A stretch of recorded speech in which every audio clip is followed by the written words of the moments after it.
Good morning all of you. जय श्री राधे कृष्णा। आज इस गुरु वशिष्ठ मास्टरमाइंड क्लासेस में मैं शताक्षी उपाध्याय आप सभी दर्शकों का, जो इस वीडियो को देख रहे हैं, उन सभी छात्रों का, मेरे प्यारे बहन भाइयों का, सभी का मैं दिल से हार्दिक स्वागत करती हूँ और आपका अभिनंदन भी करती हूँ। आपको मैं शुक्रिया अदा भी करती हूँ कि आप सभी ने हमारे चैनल को ज़्यादा से ज़्यादा देखा है, लाइक किया है और सब्सक्राइब किया है। मैं आपसे ये नहीं कहूँगी कि आप इसे लाइक करें, सब्सक्राइब करें, शेयर करें, क्योंकि ये तो सब नसीबों का खेल है कि किसको लाइक्स मिलते हैं, किसको लाइक नहीं मिलते। मेरा इंटेंशन ना तो आप लोगों से सब्सक्राइब कराने का है, ना लाइक कराने का, ना शेयर कराने का। मेरा इंटेंशन है कि आप लोग इस वीडियो से पढ़ें, क्योंकि ये मैंने बड़ी मेहनत के साथ आपके लिए ग्रामर पोर्शन तैयार किया है, जिससे बच्चे अपने लाइफ में सफल हो सकते हैं, सक्सेस हो सकें। ये मेरा एक छोटा सा काम है जो मैंने आप लोगों के लिए किया है। इसे मेरा स्नेह कह लीजिए, मेरा आपके प्रति अपना समर्पण कह लीजिए, कुछ भी कह लीजिए। मत कीजिए लाइक, मत कीजिए शेयर, मत कीजिए सब्सक्राइब, बस आप पढ़ लीजिए। एक बच्चा भी पढ़ेगा तो मैं समझूंगी कि मेरा जीवन सफल हो गया है। कुछ नहीं रखा ज़िंदगी में, जो मिलता है वो सब नसीबों का खेल है। इसके लिए किससे तो मांगें, किससे जद्दोजहद करें। चलिए अब हम आपके आगे रखते हैं। हम जो आपको समझा रहे थे, हमने सिंपल समझा दिया था, इसमें एफर्मेटिव समझा दिया था। अब हम आते हैं नेगेटिव सेंटेंस में। प्रेजेंट इंडेफिनिट ही हमारा चल रहा था टेंस, उसका हम नेगेटिव सेंटेंस। अब आप लोग कहेंगे कि ये सारे यूज़ आप बता रहे हैं, ये टेंस में नहीं है। मैंने आपसे पहले ही कहा था कि ये बच्चों का खेल नहीं है, नॉट अ चाइल्ड प्ले, कहा था ना। ये मैंने ग्रामर आपके लिए तैयार किया है, तो आप इसे ध्यान से सुने, समझें, ताकि आपको कोई भी सेंटेंस बनाने में कहीं भी कोई दिक्कत नहीं आएगी, स्पोकन में कहीं दिक्कत नहीं आएगी। और इसे अगर जो गलत साबित करता है तो मैं अपनी किताब जो मैं लिख रही हूँ, गुरु वशिष्ठ मास्टरमाइंड किताब, आपको मार्केट में भी उपलब्ध हो जाएगी। अगर आप चाहें तो आप मार्केट से परचेज़ कर सकते हैं। गुरु वशिष्ठ मास्टरमाइंड की बुक है, शताक्षी उपाध्याय राइटर के नाम से है। आप उसे परचेज़ कर सकते हैं और उसका अमाउंट ज़्यादा नहीं है, आपके अकॉर्डिंग अमाउंट बहुत कम है, आप आराम से उसे परचेज़ कर सकते हैं। चलिए, प्रेजेंट इंडेफिनिट टेंस इन नेगेटिव सेंटेंस पहचान क्या है? इसमें काम का नहीं होना अथवा नहीं शब्द का प्रयोग होता है। वाक्य में हम नहीं शब्द का, यानी कि नॉट, NOT, नॉट, नो, इनका प्रयोग करते हैं। अब नॉट को हम कितने भागों में बांट देते हैं? नॉट को हम 2 भागों में बांट देते हैं। पहला है use of not with helping verb. Helping verb है हमारी डू और डज। अच्छा, डू का प्रयोग हम बहुवचन और प्लस आई कर्ता के साथ करते हैं। ये हमारे कौन से वाक्य होते हैं? ये हमारे सिंपल वाक्य होते हैं, जो ता, ती, ते से पहले नहीं वाले शब्द आ जाते हैं, जिसमें हम डू डज सहायक क्रिया का प्रयोग करते हैं। डज का प्रयोग एक वचन के साथ होता है, ठीक है।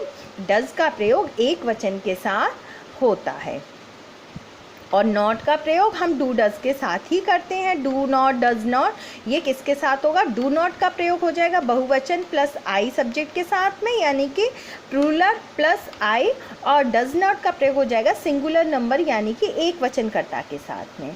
दूसरा हमारा यूज आ जाता है यहाँ पर use of not with use to और यूजेस टू। तो यूज टू के बीच में यहाँ पर नॉट का प्रयोग हो जाएगा, यूज नॉट टू हो जाएगा, यूजेस नॉट टू हो जाएगा, ठीक है। अब यूज नॉट टू का प्रयोग बहुवचन प्लस आई के साथ करते हैं। इसमें ये कर वाले वाक्य होते हैं। ये कौन से वाक्य होते हैं? ये कर वाले वाक्य होते हैं, है ना। अब दूसरा हमारा यूजेस नॉट टू का प्रयोग एक वचन कर्ता के साथ में किया जाता है, ठीक है। यूज का तो बहुवचन प्लस आई के साथ में, यूजेस नॉट टू का किसके साथ में? एक वचन कर्ता के साथ में है। अब विशेष क्या है इसका? इन वाक्यों में एस या ईएस का प्रयोग नहीं होता है। आपको पता होगा, इतना तो आपके स्कूल में टीचर्स ने, मास्टर ने सर ने, जो भी है आपके अध्यापक अध्यापिका, किसी ने भी, जिसने भी आपको ट्यूशन में आपको पढ़ाया होगा, तो आपको ये तो पता होगा नेगेटिव सेंटेंस में SEIS का प्रयोग नहीं है, केवल अफर्मेटिव सेंटेंस में SEIS का प्रयोग है। अच्छा, इसका एग्जाम्पल किसका? Use of not with helping verb के साथ में हम फर्स्ट फॉर्म का यूज़ करते हैं। अच्छा, इसमें जो मेन वर्ब होगी, helping verb plus main verb आएगी, यहाँ पे मेन वर्ब की फर्स्ट फॉर्म का यूज़ होगा, ना कि हेल्पिंग वर्ब तो डू डज है ये, इसमें तो फर्स्ट फॉर्म सेकंड फॉर्म कुछ होती ही नहीं है। यहाँ मेन वर्ब की मैं आपको क्लियर कर देती हूँ, भूल मत जाइएगा, यहाँ पे आप भूल जाएं और इसे गलत कर दें। यहाँ मेन वर्ब की फर्स्ट फॉर्म है, मेन वर्ब की फर्स्ट फॉर्म का यूज़ हो रहा है, ठीक है, इतना याद रखिएगा। अच्छा, इसका अब जो हमारा फॉर्मूला है वो क्या है? Subject plus helping verb plus not. Helping verb हमारी कौन सी है? यूज टू, यूजेस टू या डू डज, है ना। अब टू का के साथ में नॉट आ गया, फिर main verb first form plus complement आ जाएगा, ठीक है। अब हम इसका जो है एग्जाम्पल वो देखते हैं। अब देखो ये क्या है? Mohan does not read his book. Mohan does आ गया हेल्पिंग वर्ब, नॉट आ गया, रीड हिज बुक। अब जो रीड है वो मेन वर्ब है, मेन वर्ब नो चेंज। मैंने आपको शुरू से बता रही हूँ, आपको अब तो रट भी गया होगा, जहाँ पर हेल्पिंग वर्ब और मेन वर्ब दोनों साथ होती हैं वहाँ पर हम मेन वर्ब को चेंज नहीं करते हैं, वो फर्स्ट फॉर्म में ही रहती है। दूसरा हमारा है यू डू नॉट, अब आ गया डू का प्रयोग, you do not read your book. Third है हमारा आई do not read my book, ठीक है।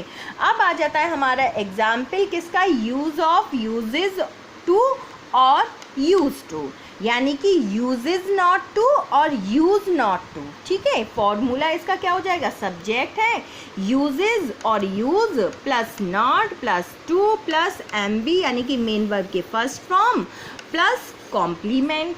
अब देखो इसको हम, इसके उदाहरण क्या है? एग्जाम्पल, मोहन सुबह 5 बजे नहीं उठा करता है। अब कर वाले वाक्य हो गए यूजेज और यूज, आपको यही तो बताया था। ये वाले कौन से वाक्य हैं?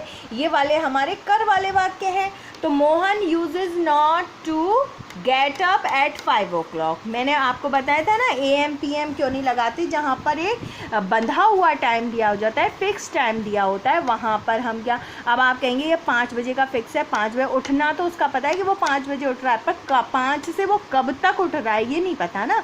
वहाँ पर दिया होगा 5 से 6, 5 से 7, 5 से 8, वहाँ AM PM होता है। क्लियर? तुम अपना काम नहीं करते हो, यू यूज़ आ गया, यूज़ ES हट गया, you use not to do your work. मैं अपना पाठ याद नहीं करता हूँ, I use not to learn my lesson. Clear हो गया? यूज़ का प्रयोग अब आपको समझ में आ गया। अब इसका एक्सेप्शन क्या है, यानी कि अपवाद क्या है? यूज़ टू वाले जो वाक्य हैं उनको हम, यूज़ टू वाले जो वाक्य हैं उनको हम डू नॉट और डज नॉट के साथ भी बना लेते हैं, वो भी हमारे बिल्कुल सही हैं, कोई उनको चैलेंज नहीं कर सकता कि वो गलत हैं। ऐसे वाक्यों में यूजेस टू का प्रयोग नहीं होता है। बस हमें क्या याद रखना है कि हम डू डज का प्रयोग तो कर रहे हैं यूज़ टू के साथ में, पर उन वाक्यों में हम यूजेस नॉट टू का प्रयोग नहीं करेंगे, यानी कि यूजेस टू का प्रयोग नहीं करते हैं। जब हम डू नॉट और डज नॉट लिखेंगे तो यहाँ से हमारा क्या हट जाएगा? नॉट हट के इधर आ गया, तो यहाँ पे केवल यूज टू हो जाएगा, ठीक है। यूज टू वाले वाक्यों को डू नॉट डज नॉट के साथ बना लेते हैं। अब कैसे बना लेते हैं बच्चों? वो हम ऐसे बना लेते हैं, इसको हम एग्जाम्पल से क्लियर कर लेते हैं। Mohan does not use to आ गया, मोहन डज डू का प्रयोग हो गया, एक वचन के साथ डज आ गया, तो Mohan does not use to get up at 5 o'clock। You do not use to do your work, do करना, ठीक है, मेन वर्ब। तो you do not use to do your work. I do not use to learn my lesson. Clear हो गया? अब हमारा next आ जाता है use of has not to, have not to, यानी कि पढ़ वाले वाक्य जो हमने आपको अफर्मेटिव में बताए थे ना 7, एस या ई एस का प्रयोग बताया था, हैज़ हैव का प्रयोग बताया था, यूजेस और यूज़ का बताया था, उसके बाद हमने शुड, दो शुड का प्रयोग भी बताया था अलग अलग, एक तो चाहिए के रूप में बताया था ना, ये बताया था शुड का प्रयोग, है ना, एक हमने अपवाद के उसमें बताया था, है ना, एक्सेप्शन में शुड का प्रयोग किया था, दूसरा हमने मेन वर्ब और हेल्पिंग वर्ब के साथ 7 बताए थे, वही चीज़ है, तो वहाँ पे पढ़ सक कर ये सारे वर्ड आए थे, वही वाला। अब use of has not to, have not to, यानी कि पढ़ वाले वाक्यों में हैज़ नॉट का प्रयोग हमारे एक वचनकर्ता के साथ में हो जाता है, हैव नॉट का प्रयोग हमारा, हैव नॉट टू का प्रयोग बहुवचनकर्ता प्लस आई कर्ता के साथ में किया जाता है, ये हमें याद रखना है। अब हम एग्जाम्पल देखते हैं, देखो सीधा सीधा है, मोहन को अपने गांव जाना नहीं पड़ता है, पढ़ शब्द आ गया है, तो ये प्रेजेंट का ही, आप इसे गलत थोड़ी कर सकते हैं, कोई इसे गलत नहीं कर सकता है। यहाँ आपसे अगर कोई कहता है ये तो हैज़ और हैव का प्रयोग है, नहीं, ये सब प्रेजेंट में है, ता ती ते के बाद है, हूँ है, हो आ रहा है, तो ये प्रेजेंट का इंडेफिनिट हो गया कि नहीं हो गया, और नकारात्मक हो गया, नॉट लगा है, हमने यहाँ पर नॉट लगाए तो हैज़ और हैव का ही तो प्रयोग बताया है, क्या गलत बताया है, तो मोहन को अपने गांव जाना नहीं पड़ता है, Mohan has not to go to his village, तुमको अपनी पुस्तक नहीं पढ़नी पड़ती है, यू हैव नॉट, अब यू के साथ have not to read your book, मुझे यह काम नहीं करना पड़ता है, I have not do this work.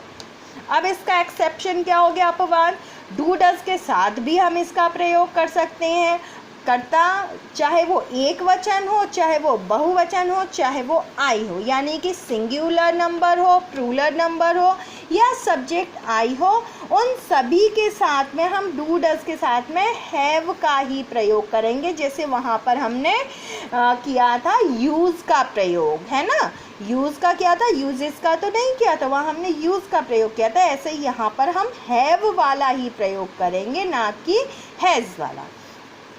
अब इसके हम एग्जाम्पल से इसे समझ लेते हैं, Mohan does not have to go to his village, आ गया, क्लियर हो गया, डज डू का प्रयोग हो रहा है, हैव टू भी लग रहा है, ये भी सही है हमारा, और हमारा ये वाला भी सही है, दोनों प्रकार से हम सेंटेंस को बना सकते हैं। अगर हम इससे बनाएंगे तो वो हमारा डू डज के साथ प्रयोग में है, यानी कि हेल्पिंग वर्ब के साथ में प्रयोग में है, अगर हम इससे बनाते हैं तो ये हमारा हैज़ और हैव नॉट के साथ में पढ़ सक वाले वाक्य के लिए प्रयोग है, ठीक है, तो Mohan does not have to go to his village, you do not have, अब देखो मोहन के साथ डज का प्रयोग है पर हैव चेंज नहीं हुआ है, इसको क्यों, हम इसको एक तरह से मेन वर्ब के रूप में मान लेते हैं, ठीक है, तो you do not have to learn your book, clear, I do not have to do this work. अब आपको समझ में आ गया, आपको अगर वीडियो अच्छा लगता है, समझ में आता है, और अगर आपको इस वीडियो में कोई कमी नज़र आती है या आपको कोई चीज़ समझ में नहीं आती, तो एक रिक्वेस्ट करूँगी, आप मुझे please please please comment box में कमेंट कर दीजिए कि हमें ये चीज़ क्लियर कीजिए, हम वो चीज़ आपको सुविधा प्रोवाइड करा सकें। अब मुझे तो ऐसे पता नहीं चलेगा ना कि किसको क्या समझ में आ रहा है, क्या समझ में नहीं आ रहा है, बस आप इतनी हेल्प कीजिए, जो चीज़ आपको समझ में, ये मत कीजिए कि मैं अच्छा पढ़ा रही हूँ, बुरा पढ़ा रही हूँ, है ना, बुरा पढ़ा रही हूँ ये तो बता दीजिएगा, खैर, पर अच्छा पढ़ा रही हूँ इस बात का कोई वो नहीं है, और ना आप लाइक करें, ना शेयर करें, ना सब्सक्राइब करें, बस आप पढ़ें, जो चीज़ समझ में नहीं आ रही है बस आप उस बात को मुझ तक पहुंचाएं जिससे मैं आपकी परेशानी को सॉल्व कर सकूं और आपको अच्छी से अच्छी जानकारी प्रदान कर सकूं। आप अपने घर में रहिए, सुरक्षित रहिए, अपनों के बीच रहिए। मैं भगवान से प्रार्थना करूंगी आपके अपने आप से कभी ना बिछड़ें, आप उनके साथ हमेशा खुश रहें। जय हिंद, जय भारत, वंदे मातरम।